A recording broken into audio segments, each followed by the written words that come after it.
ஓம். திருச்சிற்றம்பலம். தினம் ஒரு மந்திரம். திருமூலர் திருமந்திரம். மூன்றாம் தந்திரம். வீராகமம். மந்திரம் 50. தொகுதி 9. சமாதி. பாடல் 611. சமாதி செய்வார்க்கு தகும்பல யோகம். சமாதிகள் வேண்டாம் இறையுடன் ஏகில்.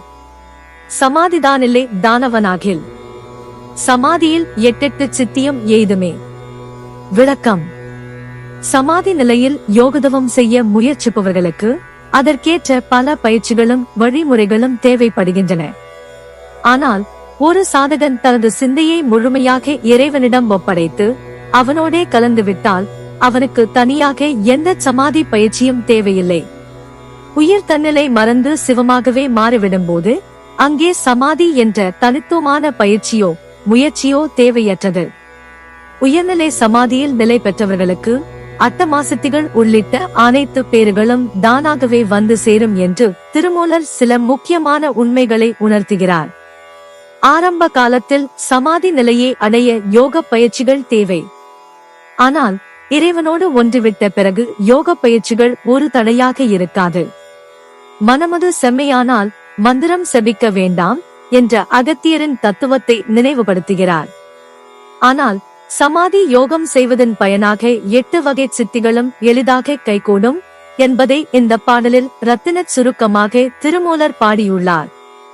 Explanation. Tirumoolar reveals some important truths in this verse. For those who attempt to perform yogic meditation in the state of samadhi, many suitable practices and methods are required. However, if a spiritual aspirant completely surrenders their mind to God and merges with Him, they do not need any separate samadhi practice. When the soul forgets its own identity and transforms into Shiva, there is no need for a separate practice or effort called samadhi. For those who are established in the higher state of samadhi, all blessings, including the 8 great siddhis, will automatically come to them. In the initial stages, yogic practices are necessary to attain the state of samadhi. However, after becoming one with God, yogic practices will not be a hindrance. He reminds us of Augustus' philosophy: if the mind is pure, there is no need to chant mantras who.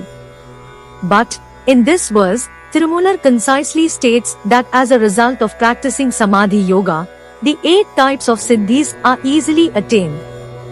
யாம் பெற்ற இன்பம் பெருக இவ்வையகம். இணைந்திருங்கள், அனைவருக்கும் பகிர்ந்திருங்கள். Presented by Subha Srinivasan. Tamil இலக்கிய பாசறை, கோயம்புத்தூர்.